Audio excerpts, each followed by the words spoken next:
G'day, I'm Bob from Paradise, and today we're going to talk about growing trees, the art of forestry for producing timber.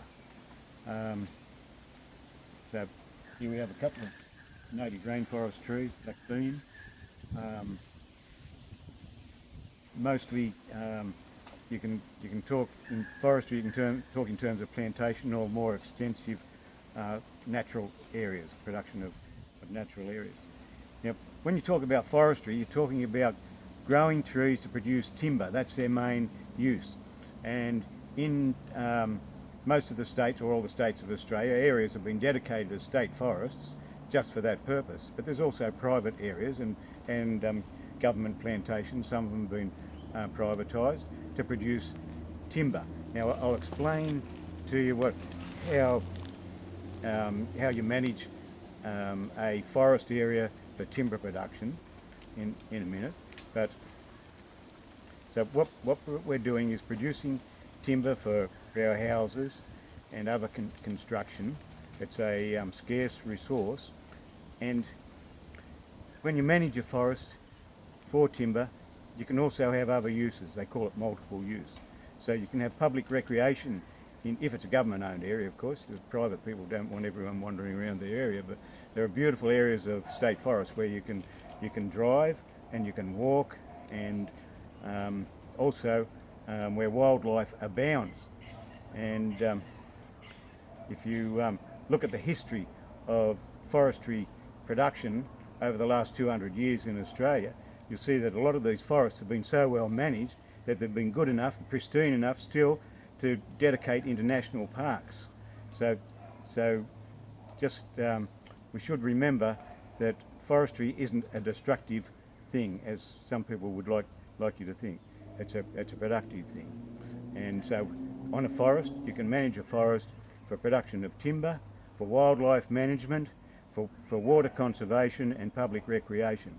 So there's a lot of great benefits in managing our forests properly. And these days, where climate change seems to be a great concern of governments and lots of other people, why not plant more trees?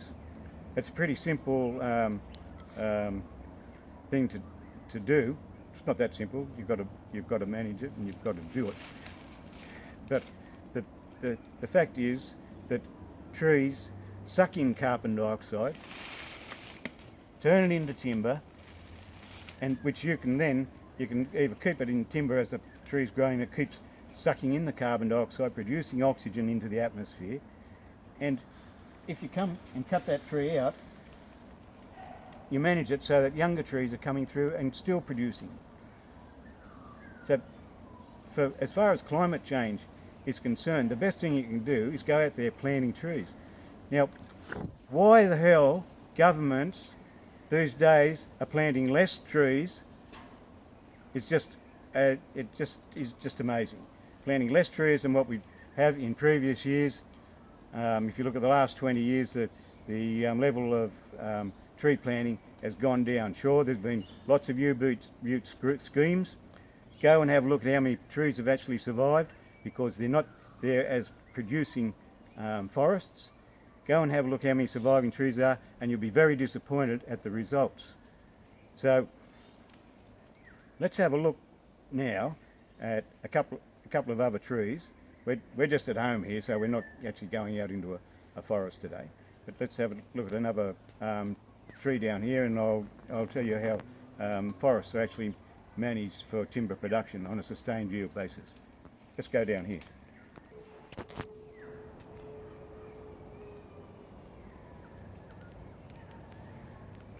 Okay, have a look at this one. This is Eucalyptus grandis, or known as flooded gum, and just come and have a closer look.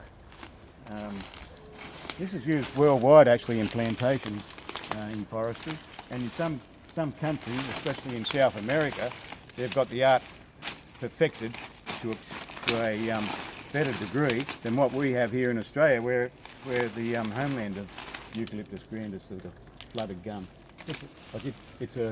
It's a gum tree.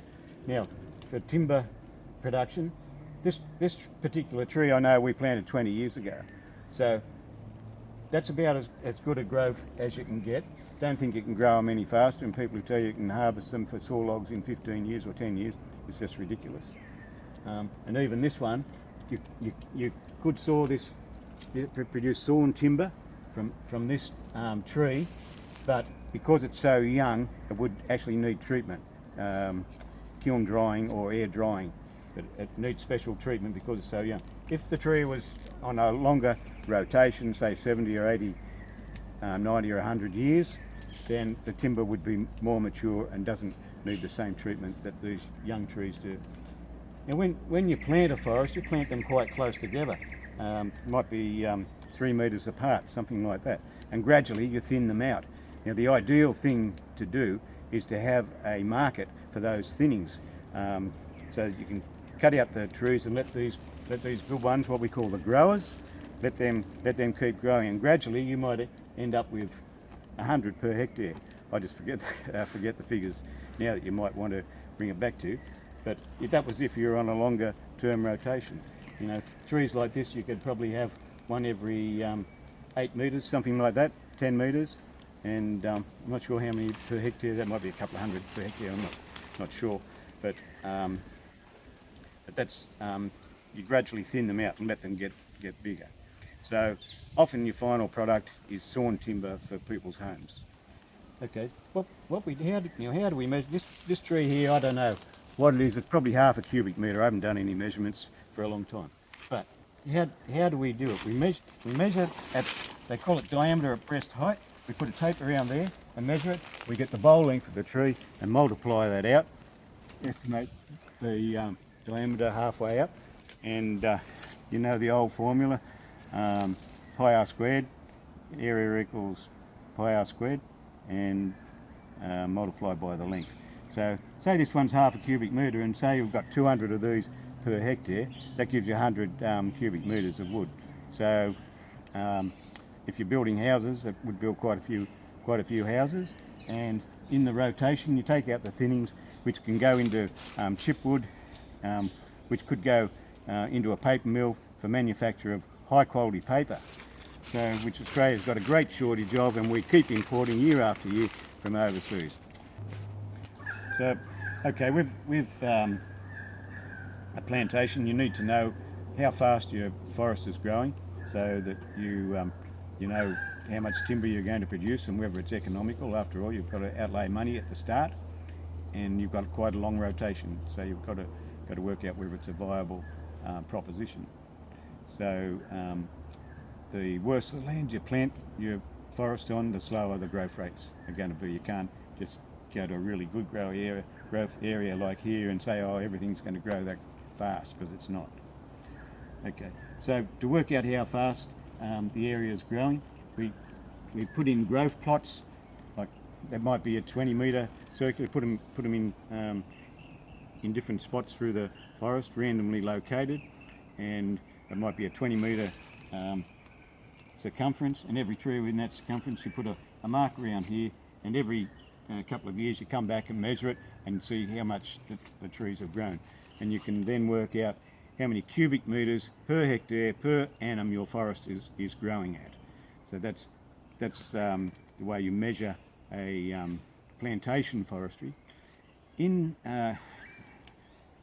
native forests, the growth rates are usually much slower, because you get all sorts of variations in the growth, from stony ridges down to really good growthy gullies. And these days, most of the wildlife lives, 90% of the wildlife probably lives down in the gully areas, the wet areas, or overlooking your rivers. They like to have a bit of a view, and so you tend to be fairly careful about cutting in those areas. You just leave the wildlife trees and just thin out gradually in those more select areas where wildlife also abounds. So we've got to manage for both. So in a native forest, the idea is to manage the forest on sustained yield. So you do calculations of what the growth rate for that forest is, and like a lot of these forests might be 10 or 20,000 hectares in size, so you work out how many cubic metres per hectare per annum that forest is growing at, and bang, that's on a sustained yield basis, that's how much you cut out of the forest each year. Of course, you can vary these rates because some forests are in a backward growing condition and need to be improved because they've been flogged by fires over the years when there wasn't any management in the area. And but you'll find in time, as you manage your forest, you can have a good fire trail system, which the public are often allowed to use, and you can protect those areas from forest, and you're not getting these great wildfires sweeping through the forest and destroying everything in its path. So there's a lot to be said for management of our state forests, which are owned by the public, on a sustained yield basis for timber production into the future, and that timber is going to become more and more valuable into the future.